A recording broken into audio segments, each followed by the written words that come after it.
Bismillahirrahmanirrahim. Alhamdulillah rabbil alamin wa bihi nasta'inu ala umurid dunya waddin. Salatu wassalamu ala asyrafil anbiya'i wal mursalin. Sayyidina wa maulana Muhammadin wa ala alihi wa ashabi ajma'in. Amma ba'du fa inna asdaqal hadis kitabullah wa khairal hadi hadi Muhammadin sallallahu alaihi wasallam wa syarrul umuri muhdatsatuha wa kullu muhdatsatin bid'ah wa kullu bid'atin dhalalah wa kullu dhalalatin finnar wa kama qala Rasulullah sallallahu alaihi wasallam. Bapak dan saudara sekalian rahimakumullah, puji syukur kita panjatkan kehadirat Allah Subhanahu wa taala. Alhamdulillah pada pagi ini kita dalam keadaan sehat walafiat. Mudah-mudahan di pagi ini kita mendapatkan banyak manfaat, tambah ilmu, tambah berkah, tambah rizki, tambah keluarga, tambah teman dan lain-lain, berkat silaturahim dan ta'lim kita serta hadirnya kita di majelis yang mulia ini untuk sama-sama niat ibadah pada Allah Subhanahu wa taala, sehingga kita bermohon pada Allah mudah-mudahan Allah wafatkan kita dalam keadaan husnul khotimah. Amin ya rabbal alamin. Salawat dan salam semoga Allah haturkan kepada junjungan kita Nabi besar Muhammad sallallahu alaihi wasallam, para keluarga, para sahabat, para zuriyah, dan para pengamal sunnahnya hingga kita semua. Bapak dan jamaah sekalian rahimakumullah, pagi ini kita akan coba bahas salah satu hadis dari kitab Jawahirul Bukhari.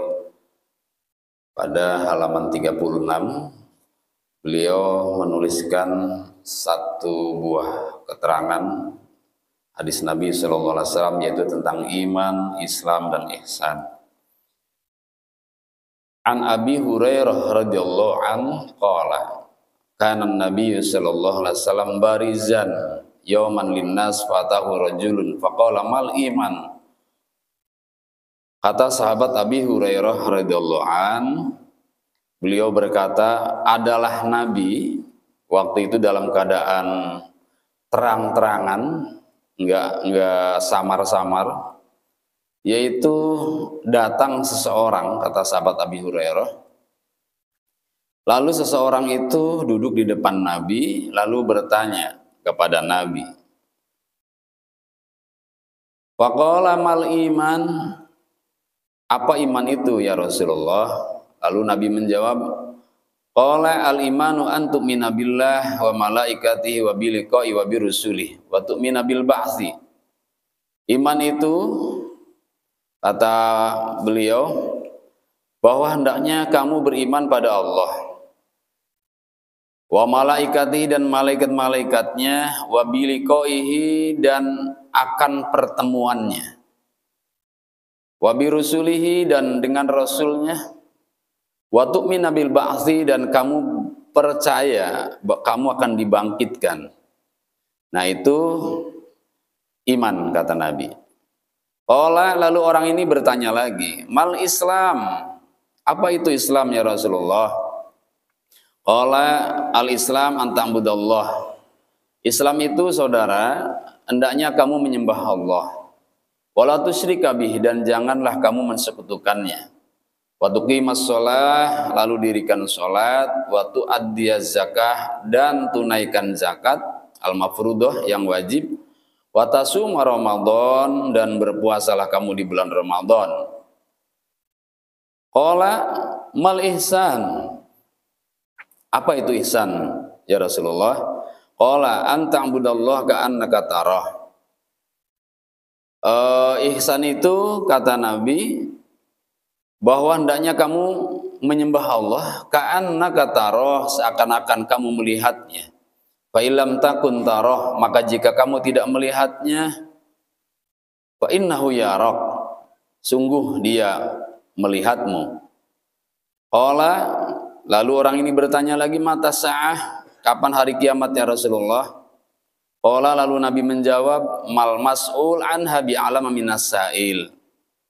Kata Nabi, yang ditanya saudara tentang hal itu tidak lebih tahu daripada yang bertanya. Wa sa'ukhbiruka an asratiha. Kalau begitu tolong jelaskan tanda-tandanya saja ya Rasulullah.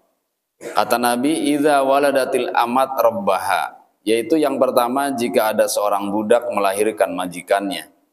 Wa idza tatalawa ru'atul ibil albuhmu fil bunyan. Lalu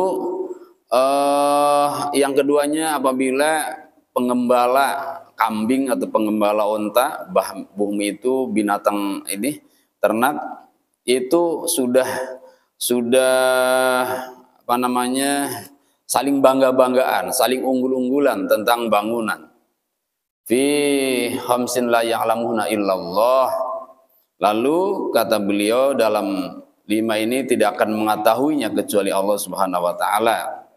Tsumma talan Nabi sallallahu alaihi wasallam, kemudian Nabi membacakan ayat innallaha indahu ilmus saah. Sesungguhnya pengetahuan tentang hari kiamat ada di sisi Allah Subhanahu wa taala. Tsumma adbaro, kemudian orang itu mundur, artinya pamit. Faqala Rasulullah sallallahu alaihi wasallam, kemudian Nabi bersabda, rudduhu falam yaro syai'an. Kemudian mereka para sahabat tidak melihat sesuatu dari jejak orang yang tadi datang itu. Faqala sallallahu alaihi wasallam, kemudian Nabi menjelaskan, hadza Jibril, inilah tadi adalah Jibril, kata Nabi, jaa yu'allimun nas, dia datang memberikan pengetahuan kepada manusia dinahum akan agama mereka. Nah, nanti hadis ini didukung atau dilengkapi lagi oleh hadisnya sahabat Umar radhiyallahu an, lebih lengkap lagi bagaimana keadaan malaikat Jibril saat itu datang kepada Nabi Shallallahu alaihi wasallam. Bapak dan saudara sekalian rahimakumullah, insyaallah Bapak dan saudara sudah tahu, sudah pernah menjelaskan keterangan hadis ini, di mana hadis ini sering sekali disampaikan oleh para guru kita, karena ini bersangkutan dengan 3 hal yang sangat mendasar dalam agama kita. Sehingga beberapa ulama kita mengatakan, ya, orang kalau mengaku beragama, khususnya beragama Islam dalam hal ini, itu paling tidak harus ada 3 komponen besar ini. Kalau 3 komponen besar ini tidak dimiliki oleh seseorang yang mengaku agama Islam, maka Islamnya tidak sempurna, bisa jadi tidak sah. Yang 3 itu diterangkan oleh hadis ini. Yang pertama adalah Islam atau iman dulu, iman. Yang kedua adalah Islam. Yang ketiganya adalah ihsan. Ini nggak bisa dipisahkan nih Pak, 3 ini nih. Iman, Islam, ihsan. Kebetulan di sini bahasanya Islam. Dan Islam merupakan suatu agama. Agama kita namanya Islam. Kemudian di sini yang dimaksud Islam itu adalah maksudnya syariat, fikih lah begitu ya. Nah, coba kita lihat satu persatu uraian dari hadis ini. Nabi ketika itu ditanya oleh seorang yang menurut para sahabat asing. Kenapa asing? Karena tadi Nabi menjelaskan mereka tidak melihat jejak orang tadi yang datang. Jejaknya kalau dalam hadis ini sahabat Umar itu saat datang itu tidak diketahui orang jauh, tidak diketahui orang dekat. Artinya kalau jauh pasti kumel, kotor. Kalau memang orang dalam perjalanan, karena ini siang bolong datangnya. Kemudian kalaupun orang dekat, mestinya mereka kenal. Sehingga bisa dikatakan dekat. Bukan, jauh bukan, tahu dari mana. Ditambah lagi, kalau orang normal itu pasti kelihatan bekas telapak kakinya. Karena zaman dulu belum ada keramik, pasir. Pasir kan keinjek pasti ada bekasnya. Itu diperhatikan nggak ada bekasnya. Tahu-taunya kata Nabi tadi, itu tadi adalah Jibril, yaitu malaikat, di mana tadi beliau mengajarkan kepada kita tentang agama Islam, begitu. Jadi kadang ada Pak, begitu tuh perlu kita tuh ditiru ya, dijadikan contoh. Jangan maksain diri kita yang ngomongin. Kalau kita merasa udah nggak mampu ya pinjem bahasa orang. Pinjem Pak RT, kayak pinjem Pak Polisi, kayak pinjem Kiai. Maksudnya gini, kan ada anak yang susah dinasihatin oleh orang tuanya. Bahkan bisa jadi banyak. Ya, orang tua bagi anak itu kadang nggak bakal dijadikan guru, omongannya yang berlalu begitu saja. Nah, maka jika kita menemukan anak seperti ini, maka pinjem, diajak ke guru, ya, coba diajak ke Pak RT misalnya dan lain-lain. Itu orang lain yang memberi nasihat, begitu. Itu namanya minjem bahasa atau mulut orang lain. Sebagaimana ini adalah pelajaran bahwa pura-pura nanya, sesungguhnya dia sedang mengajarkan. Jadi lewat lisan Nabi. Pengennya sih malaikat Jibril ngajarin, cuman karena malaikat Jibril dianggap asing, nggak bakal paham, nggak bakal mau itu orang-orang diajarin malaikat Jibril.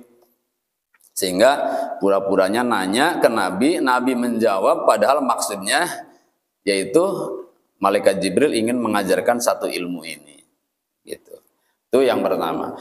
Yang kedua, bahwa iman itu di sini rukunnya, ya kalau kita kan semua tahu di hadis tadi sahabat Umar, di hadis yang belum saya bacakan atau tidak saya bacakan dan kita semua sudah paham bahwa rukun iman itu kan 6.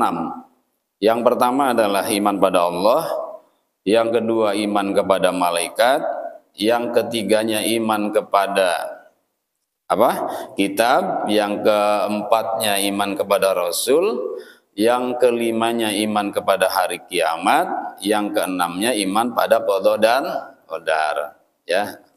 Nah, artinya hadis ini bukan mengatakan rukun iman itu ada 4 ini, bukan. Kita tambah dengan hadis yang lain. Dalam hadis ini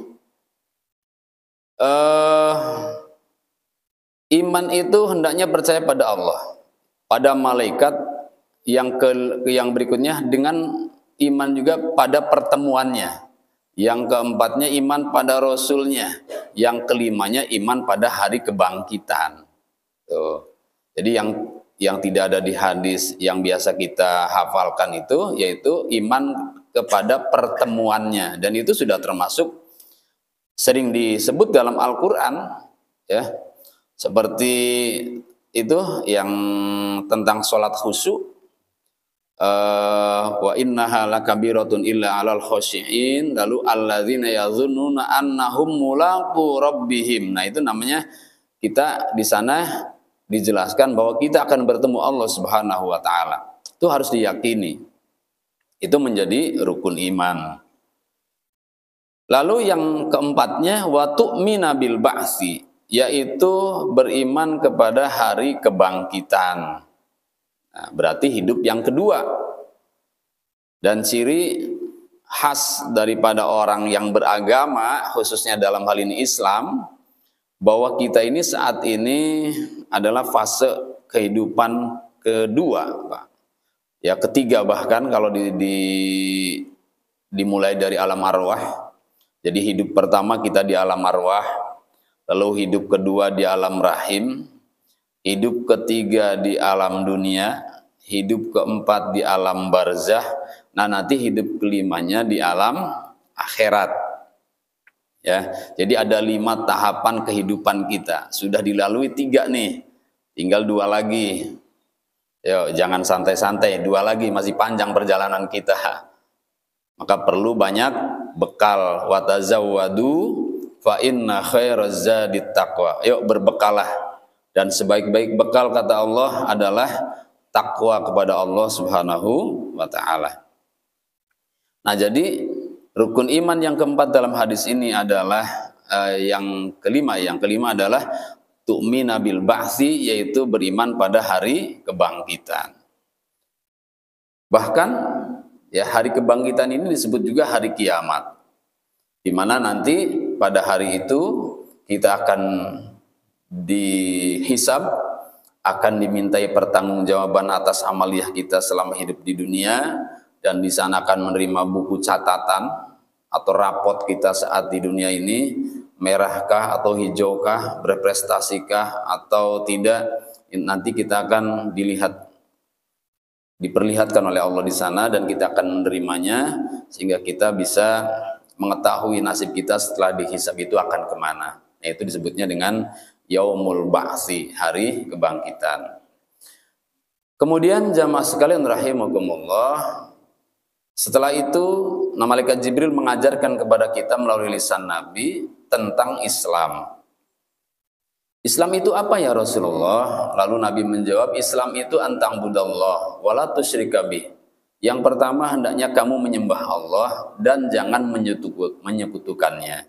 Di hadis lain, yang pertama itu antasyhada alla ilaha illallah wa anna muhammadar rasulullah atau wa anna muhammadan abduhu wa rasuluh.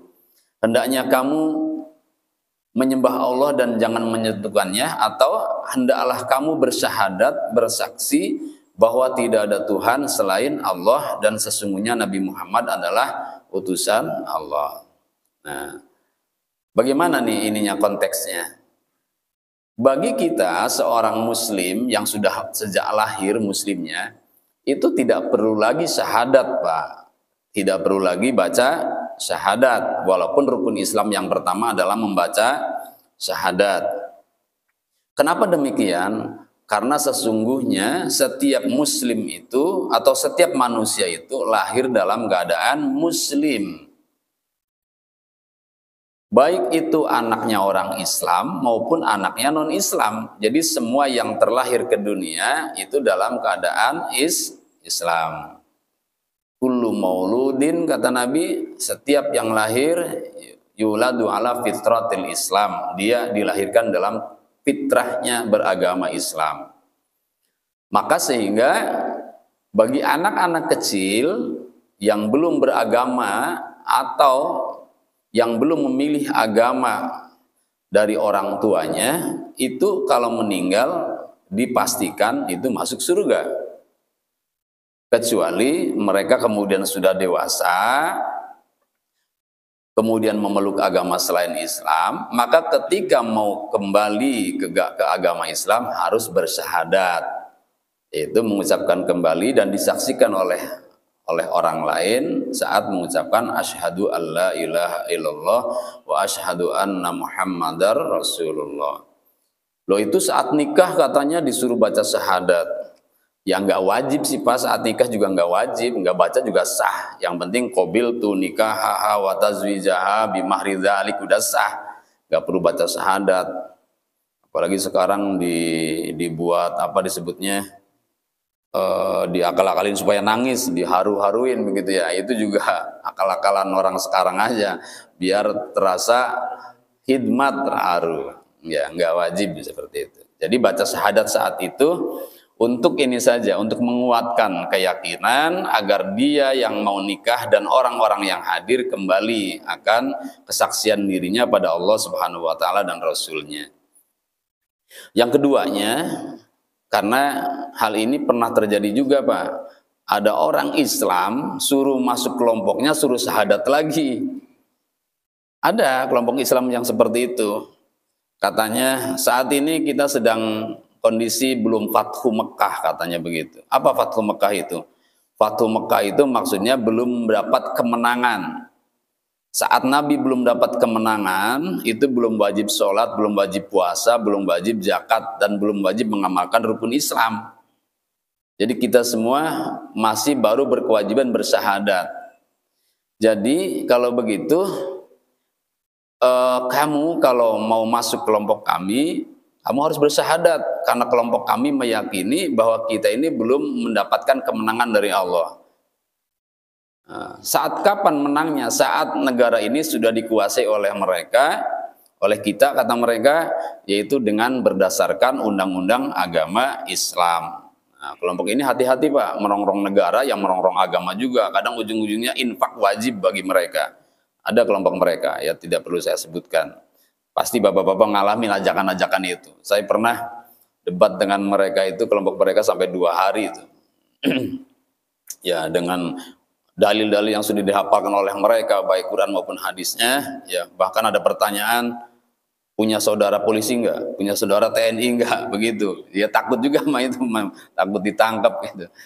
Nah, itu ajakan-ajakan mereka yang agamanya dipolitisir oleh mereka. Nah, jadi kalau begitu siapapun ya yang mengajak kita bersyahadat lagi, itu sesungguhnya kita yang lahir dari kecil tidak perlu lagi bersyahadat walaupun pindah mazhab. Ya, kayak ceritanya Pak Kiai Jazuli itu kemarin, katanya beliau waktu haji ada yang minta amalan, pengen masuk rodoh dengan mudah. Kata beliau, ya susah kalau kamu mah, katanya. Susahnya kenapa? Nggak percaya sama tawasul. Ya, kalau percaya sama tawasul, saya ajarin ya. Jadi tawasul itu adalah bermohon pada Allah atas nama orang lain, itu namanya tawasul. Nah, saat di sana ya tawasulnya ya kepada Rasulullah. Ya Rasulullah, assalamualaikum ya Nabi Allah, inni atawassalu ilaika bihabibikal mustafa indak, dan seterusnya. Itu kalimat tawasul seperti itu. Jadi ya Allah, saya bertawasul dengan jah nabimu yang mulia, semoga engkau mengabulkan permohonan saya. Sebutkan permohonannya apa, masuk raudhah misalnya. Nah, jadi sebelum berangkat baca sholawat lalu tawasul, insya Allah bisa. Lalu di sana taruhan. Jadi taruhan tuh, taruhannya apa? Taruhannya gimana kalau saya nggak bisa masuk juga? Ya udah, saya taruhkan, saya akan masuk kelompok Anda, kata beliau. Tapi syaratnya kalau kamu bisa, kamu harus masuk kelompok kami. Ya siap, taruhan begitu, Pak. Walaupun nggak bakal mungkin ada apa namanya kenyataan Pak Kiai pindah madhab gitu ya. Tapi nyatanya ternyata alhamdulillah itu jamaah itu Pak dipermudah oleh Allah masuk ke raudhah, sampai lama di sana, bahkan disuruh diam di pojokan oleh laskarnya, baca Quran berjam-jam, itu tenang. Setelah itu dicarilah Pak Ustadz, kemudian dipeluk, terima kasih, minta maaf, minta masuk Islam lagi, tolong bimbing saya syahadat, katanya begitu. Nah, yang seperti ini nggak perlu lagi syahadat ya, nggak perlu lagi syahadat, karena syahadat itu hanya orang atau hanya bagi orang yang tadinya tidak Islam menjadi Islam. Jadi bahkan kalau ada orang Islam, Pak, orang kelompok Islam yang mengajak atau menyuruh kita syahadat lagi, hati-hati, itu tidak termasuk kelompok yang muktabaroh dalam pandangan ulama Indonesia khususnya. Nah, yang berikutnya, syahadat itu bunyinya adalah asyhadu alla ilaha illallah wa asyhadu anna muhammadar rasulullah. Ini maksud saya begini, Pak. Syahadat yang tadi dibaca itu beda dengan syahadat yang dibaca saat azan. Kalau saat azan kan bunyinya begini, asyhadu alla ilaha illallah, asyhadu anna muhammadar rasulullah, nggak ada wa-nya. Qomat juga sama, jangan sampai asyhadu alla ilaha illallah wa asyhadu anna muhammadar rasulullah, nggak ada wa-nya. Jadi asyhadu alla ilaha illallah lalu asyhadu anna muhammadar rasulullah. Ya. Memang apa disebutnya mudah tapi kadang keliru, Pak. Kelirunya apa? Menyamar-nyamarkan atau menyamakan syahadat yang dibaca di awal Islam atau saat masuk Islam dengan syahadat yang dibaca saat azan dan iqamat. Apa bedanya? Bedanya kalau syahadat itu yang di awal Islam, antara kesaksian pada Allah dan Rasulnya itu menjadi satu kesatuan yang tidak bisa dipisahkan, sehingga perlu adanya pengantar huruf yang menyambungkannya, yaitu wa. Makanya asyhadu alla ilaha illallah lalu ada wa-nya, wa asyhadu, begitu. Tapi kalau di dalam azan dan iqamat itu mereka kalimat terpisah-pisah, bukan satu kesatuan. Allahu Akbar sendiri, asyhadu alla ilaha illallah sendiri, asyhadu anna muhammadar rasulullah sendiri, hayya 'alas shalah sendiri, hayya 'alal falah sendiri. Maksudnya sendiri, kalaupun satu kesatuan tuh ada wa-nya semua. Allahu Akbar, wa asyhadu alla ilaha illallah, wa asyhadu anna muhammadar rasulullah, wa hayya 'alas shalah, wa hayya 'alal falah, gitu nantinya. Itu namanya satu kesatuan. Sehingga kalau begitu, karena bukan satu kesatuan, maka saat azan dan iqamat tidak perlu pakai wa, begitu ya. Nah, jadi kalau syahadat harus pakai wa, ada wa-nya ya, karena satu satuan. Kemudian setelah Nabi menjawab Islam itu adalah hendaknya bersyahadat atau menyembah Allah dan jangan menyekutukannya. Dan dalam hal menyekutukan memang kita di sini di kehidupan beragama Islam khususnya antar mazhab kadang sering berbeda, bukan berbeda hanya berbeda pendapat, tapi kadang berbeda penilaian atau tuduhan begitu. Artinya gampang menuduh, yang satu gampang menuduh musyrik, yang satu lagi gampang melakukan kemusyrikan atau gampang melakukan hal yang menyerempet-nyerempet kemusyrikan. Nah, ini akan panjang pembahasannya, kita di lain waktu saja. Kemudian yang berikutnya adalah wa tuqimas shalah, dan dirikan salat, wa tu'addiyaz zakah, tunaikan zakat, wa tasuma Ramadan, dan berpuasalah kamu di bulan Ramadan. Enggak ada hajinya di sini Pak, di hadis ini. Yang ada hajinya di hadis lain. Nah, berkaitan dengan puasa Ramadan, nah ini ada kaitannya, makanya saya bawakan hadis ini karena ada kaitannya dengan Ramadan. Korelasinya antara sholat dan puasa adalah diantaranya kita tahu semua bahwa saat sholat itu kita sedang berpuasa. Tidak ada orang yang sedang sholat boleh makan, boleh minum, nggak ada. Ya, maka takbiratul ihram itu yang sering saya sampaikan adalah takbir yang mengharamkan perkara yang tadinya halal. Makan halal, begitu takbir haram, minum halal, begitu takbir haram. Ya, berbisik, bercanda, colek-colek, tadinya halal, begitu takbir jadi haram, makanya disebutnya takbir haram atau takbiratul ihram. Nah, sholat karena kita sedang berpuasa, bahkan bukan hanya puasa makanan, tapi puasa juga gerakan, puasa juga ini kata-kata, ya puasa makan, puasa gerakan, juga puasa kata-kata. Maksudnya puasa gerakan tuh apa? Gerakannya nggak boleh sembarangan gerakan. Sholat itu ya gerakannya yang seperti yang kita lihat. Ya, ada ruku, ada sujud, begitu, nggak bisa ditambah, nggak bisa dikurang. Ya sujud begitu, ruku ya demikian. Itu namanya kita sedang mengikuti aturan. Maka puasa dari hal-hal yang tidak dilakukan oleh Nabi dalam sholat, dalam gerakan sholat. Begitu juga bacaan.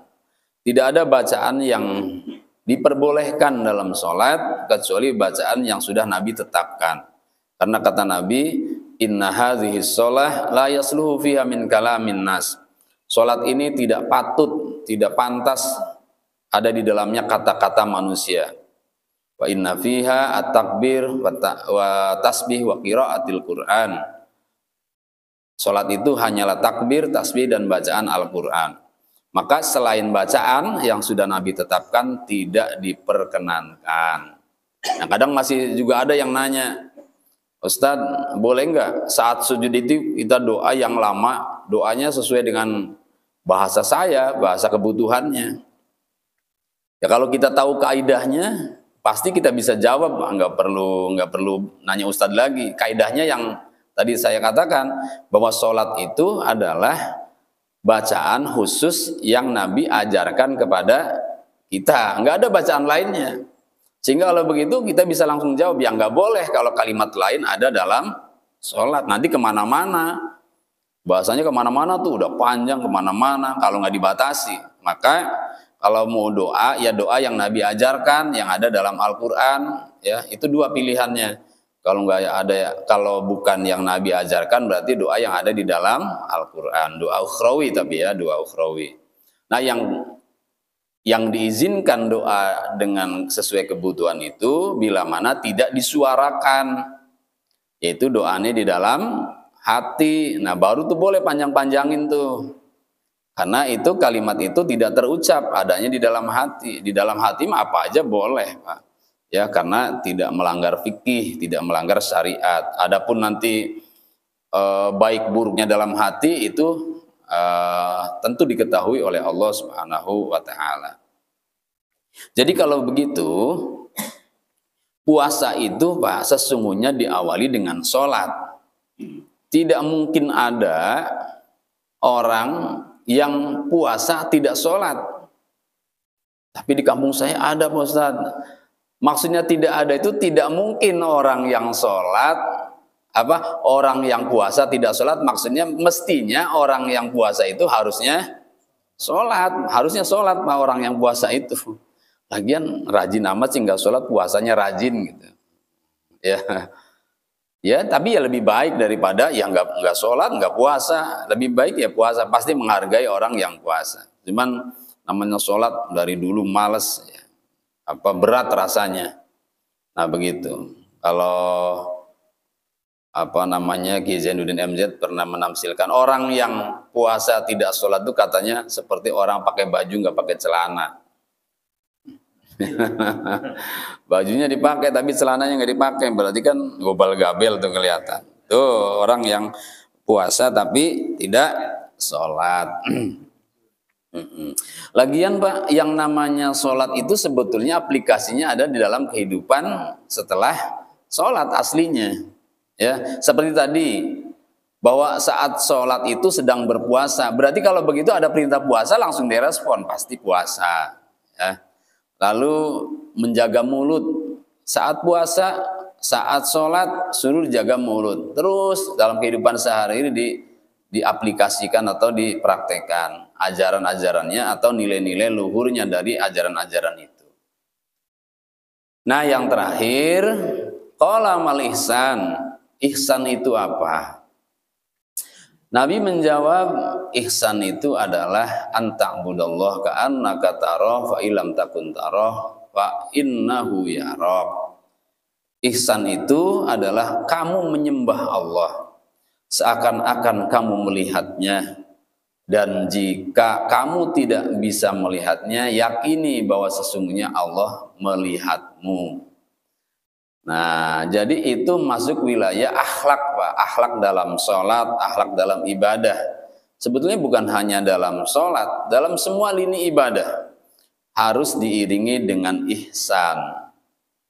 Ya, termasuk haji. Jadi haji kalau yang mengamalkan ihsan dari mulai berangkat niatnya bukan karena mencari gelar, lalu di sana tidak fasik, tidak nyakitin orang, tidak melanggar, tidak menyanyiakan waktu ibadah. Itu kalau ihsannya ada dalam hatinya, yaitu merasa diawasi selalu oleh Allah Subhanahu wa taala. Makanya guru saya mengajarkan, kalau kamu berangkat ke musola atau mau sholat di rumah, ya, diperbarui niatnya, jangan hanya mau ke musola, tapi tambahkan mau menyembah Allah. Biar nanti saat ke musola Allahnya nggak hilang. Ya kadang kita berangkat ke musola rajin, tapi Allahnya hilang, Allahnya nggak ada, terus di dalam hatinya nggak hadir. Sholatnya sholat, tapi Allahnya hilang. Begitu takbir, kemana akalnya? Ya, kemana pikirannya? Itu seringnya begitu. Makanya, ayo kita niatkan, kata beliau, kalau mau sholat, mau menyembah Allah. Jadi ketika hati ini bergeser, pergi, atau ngelayap kemana saat sholat, tarik lagi. Ini, ya kita sedang sholat, kita sedang menyembah Allah. Begitu. Itu namanya ihsan Pak, yang seperti itu. Jadi menghadirkan ihsan atau mengamalkan ihsan itu sangat sulit. Sampai usia habis juga kadang masih ada saja tuh yang ngerecokin hati kita itu. Sehingga ihsannya nggak utuh. Dari awal hingga akhir itu paling berapa? Nah kita sering sebut namanya khusyuk. Ya, khusyuk itu ihsan, Mbak. Jadi merasa selalu diawasi oleh Allah itu namanya khusyuk. Nah, bahasa lainnya tadi apa namanya? Ihsan. Memang nggak masuk rukun sholat. Rukun sholat nggak ada ihsan. Rukun sholat nggak ada khusyuk.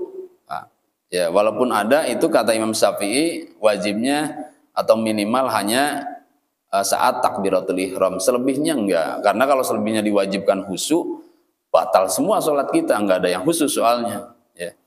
Kadang sampai-sampai ketika tahiyat ujungnya waladhdallin ada. Tahiyat bacanya sih tapi ujungnya beda. Nah begitu. Yang sering marokaatnya hilang Pak ya. Lupa. Nah itu termasuk ciri daripada orang yang ihsannya kurang. Maka dalam hal ini dilatih. Dilatih terus begitu, sambil berguru, sambil dipantau oleh guru, sambil baca, sambil ngaji terus nggak berhenti. Karena dengan demikian kita akan mendapat cinta dari Allah dan Rasul-Nya. Jadi tidak sekedar melaksanakan kewajiban, tapi bagaimana supaya saat kita melaksanakan kewajiban juga meraih cintanya Allah Subhanahu wa taala. Termasuk di dalam puasa. Di dalam puasa itu ada ihsan. Mana ihsannya? Ihsannya diantaranya adalah satu, kalau puasa jangan berbohong. Ihsannya kalau puasa jangan berkata kotor. Ya. Puasa saat Ramadan tidak menggunjing dan lain-lain. Itu diantara ihsannya. Karena hal-hal yang seperti itu termasuk nonton-nonton yang dilarang dalam agama, maksiat misalnya porno dan lain-lain. Itu bagian dari rasa kita merasa diawasi oleh Allah Subhanahu wa taala. Sehingga nanti puasanya dapat nilai yang luar biasa dari umumnya orang yang berpuasa. Kata Nabi, kam min shaimin laisa lahu min siyami ilal ju' wal atos. Banyak orang yang berpuasa tapi dari puasanya itu hanya mendapat nilai puasa dan nilai lapar dan hausnya saja, tidak ada nilai puasa lainnya. Sebab kalau dikatakan tidak dapat apa-apa sih, saya kurang setuju, Pak. Karena namanya orang ibadah itu pasti dapatlah, walaupun sedikit kan ya.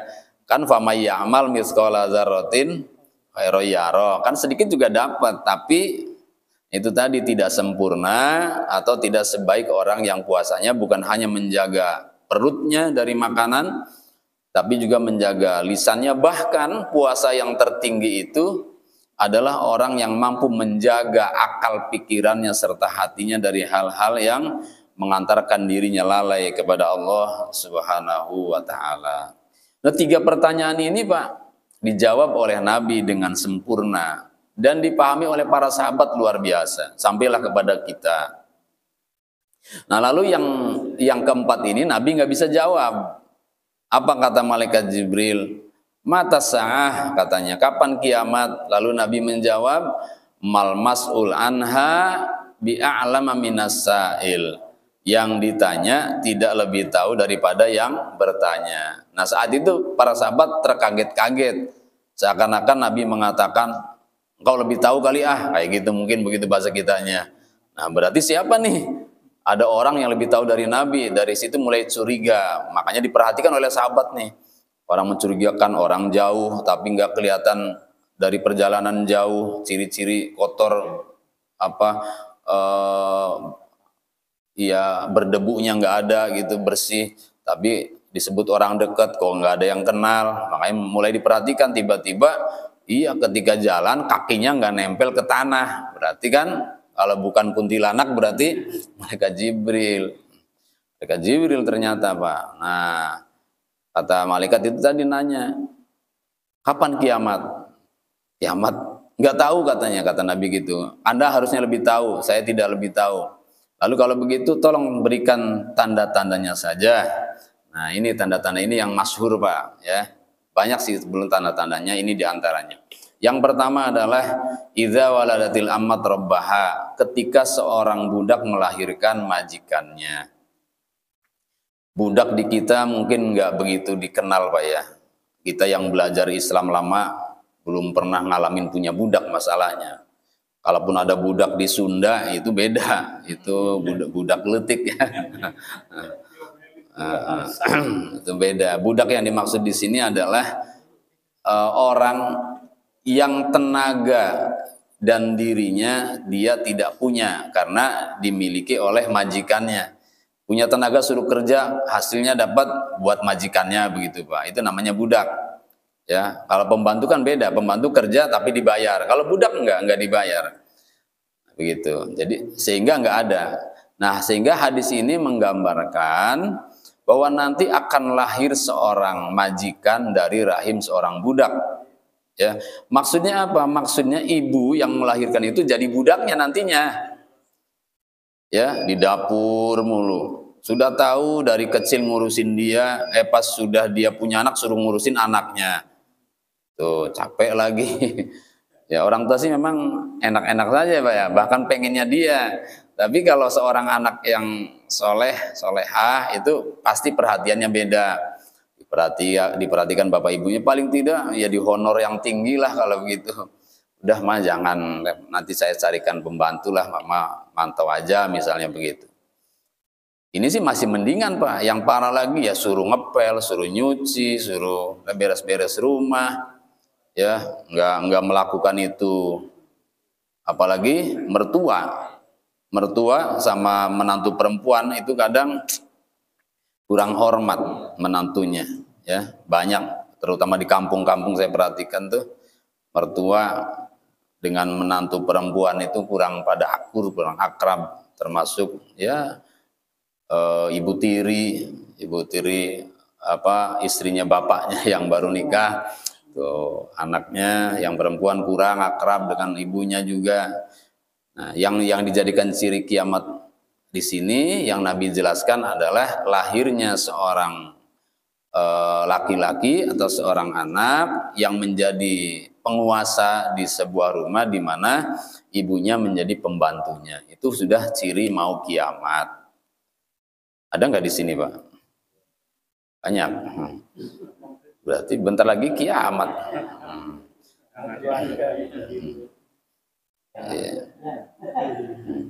Lalu yang keduanya, jika para penggembala kambing, penggembala onta sudah bertinggi-tinggian bangunan. Maksudnya adalah orang-orang yang miskin, orang-orang miskin sudah sibuk dengan pekerjaannya sehingga lupa dengan ibadahnya, ya, hingga pada akhirnya puncaknya apa maksudnya adalah tidak ditemukan lagi orang miskin karena orang miskinnya sudah menjadi orang kaya semua, sehingga zakat mau kemana susah, sedekah mau kemana susah, nyuruh yang disuruh robot, ya, yang disuruh robot. Nah saat itulah itu sudah sangat dekat dengan kiamat, manakala orang sudah pada tinggi-tinggian bangunan atau orang miskinnya sudah tidak ada, yang ada adalah orang-orang kaya semua. Nah ini diantara tanda-tanda kiamat yang paling masyhur. Di hadis lain diantaranya dicabutnya ilmu, ditetapkannya kebodohan, kemudian ditenggaknya minuman keras dengan tidak malu-malu menjadi kebudayaan, maraknya perzinahan dan lain-lain, sangat banyak. Nah, tanda-tanda itu dijadikan sebagai syarat akan terjadinya kiamat karena saat itu sudah tidak lagi agama diamalkan. Sudah banyak orang yang tidak mengamalkan agamanya. Termasuk diantaranya ilmu-ilmu agama mulai ditinggalkan seperti ilmu mawaris, ilmu warisan yang Allah tetapkan dalam Al-Quran dan Nabi ajarkan, itu sudah banyak yang tidak memakainya, tidak mengamalkannya. Kata Nabi, ilmu yang pertama kali akan diangkat oleh Allah saat akan datangnya hari kiamat adalah ilmu tentang warisan. Itu diantaranya hadis yang Nabi sampaikan dalam kitab Jawahirul Bukhari ini. Mudah-mudahan yang singkat ini bisa bermanfaat untuk kita semua, khususnya untuk saya dan juga jamaah sekalian. Mudah-mudahan apa yang kita kaji di pagi ini bisa kita amalkan. Apabila ada yang mau tanyakan silakan. Bila ada.